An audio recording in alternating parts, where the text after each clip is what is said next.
Mana bo'ldi. Keyin men olib kelayin-da, to'xtang.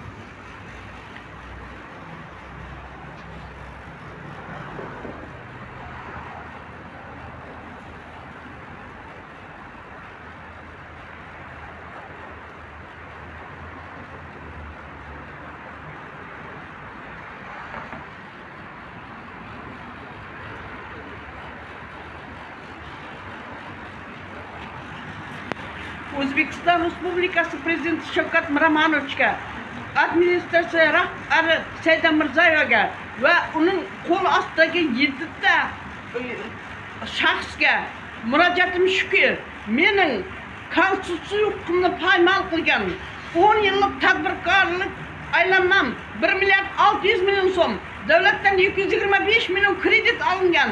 Kredit daromaddan olingan avtotransport, natural va turar joylardan ulush olish maqsadida Amudaryo tuman sudiga bergan bo'lsam-da, da'vo arizam javobgarlar foydasiga hal bo'lganligi, mening tadbirkorlik faoliyatimdagi topgan mol mulkimdan hech narsa bermaganligi sababli ukamlar ichki ishlar xodimlari, Amudaryo tumani ichki ishlar bo'limi xodimi, xotin-qizlar masalasi bo'yicha Inobat O'razmetova, Salohiddin Partaqulov, Humayun Rahimov, J. Yusupov va Ilhom Amitovlar oila a'zolarimni aldashtirib, ariza yozdirib olish qonunning qaysi moddasida ko'rsatilganligini aniqlik kiritilib berishini so'rayman. O'zbekiston Respublikasi Oliy sudi Baxtiyor Islomov va uning o'rinbosari Alisher Usmonov, Oliy sud raisi Baxtiyor Islomov hamda bosh prokuratura Nig'matilla Yo'ldoshev ishdan ozod bo'lishini so'rayman. Sababi hech narsa hal bo'layotgani yo'q. 1,5 yildan beri mol-mulk masalasicha delam 1,5 yildan beri Oliy suddan qaytarish bilan ovora meni dispanserda yotirib, Qoraqalpog'iston Respublikasi sudi Karimbayev bilan Zulfiya Babajonova Fuqarolik protsessual kodeksining 220-moddasini buzib, mensiz ko'rib chiqqanligi, nima uchun ashyoviy dalillarim bo'lsa-da dispanser masalasini bular protez keltirmayotganligi hamda voqea joyiga Haqiqat.uz portali Hamid Sulaymonov borib voqea joyiga borib tekshirganda o'z tasdig'ini topmaganligi, blogerlar qatnashishidan qo'rqib aybini yashirish maqsadida dispanser masalasi bo'yicha sudim qaytib ketayotgani. 15-yanvarda ariza tashlasam, mana javobi.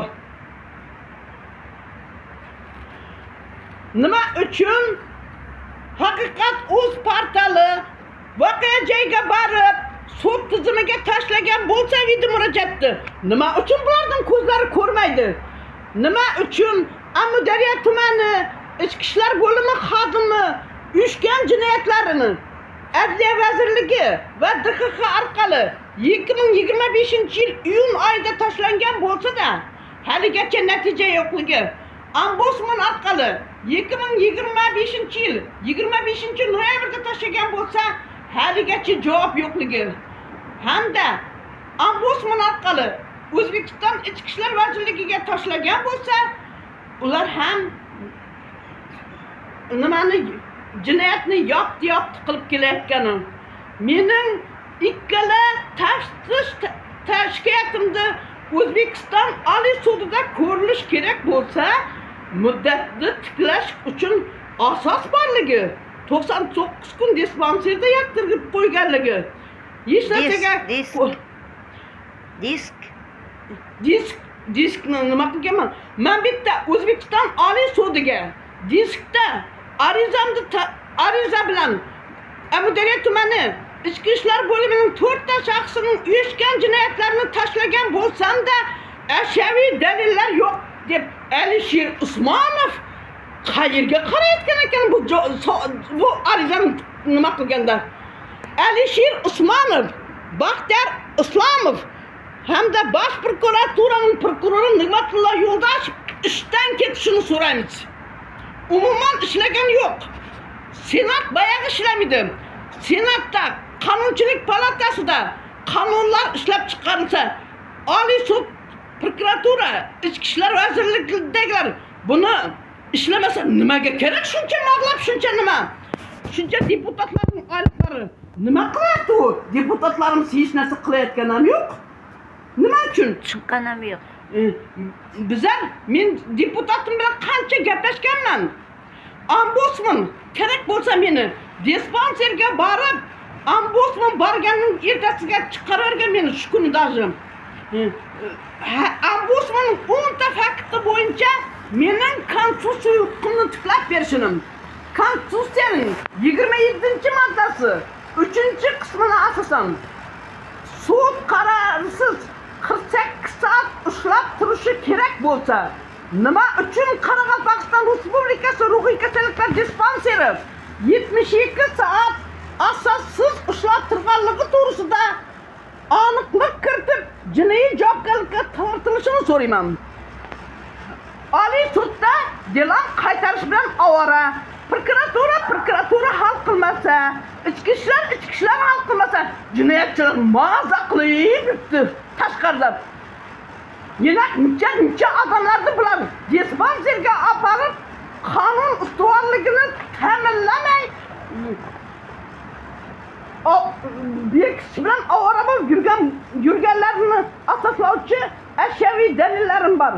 Mening uyushgan Amudaryo tumani ichki ishlar bo'limi xodimlarining Ilhom Ametov, J. Yusupov, Inobat O'razmetova, Salahiddin Pardaqulovlar uyushgan oyim ukamlarning uyushgan jinoyatlarni asoslovchi ashyoviy dalillarim borligini hozirgi vaqtda shuni nima uchun men bu arizama javobni berayotganda Alisher Usmonov qayerga qarayotganligini, ana shularning ustidan jinoiy ish ochilib berishini, mana necha yildan beri yurganliklarim, men nima uchun har sudimdan oldin Qoraqalpog'iston Respublikasida apellyatsiya tartibida shikoyatim ko'rilishi oldidan dispanserga apardi, sud qarorisiz, dela bilan tanishtirmasdan, chaqiruv qog'ozi bermasdan o'zining shaxsiy mashinasida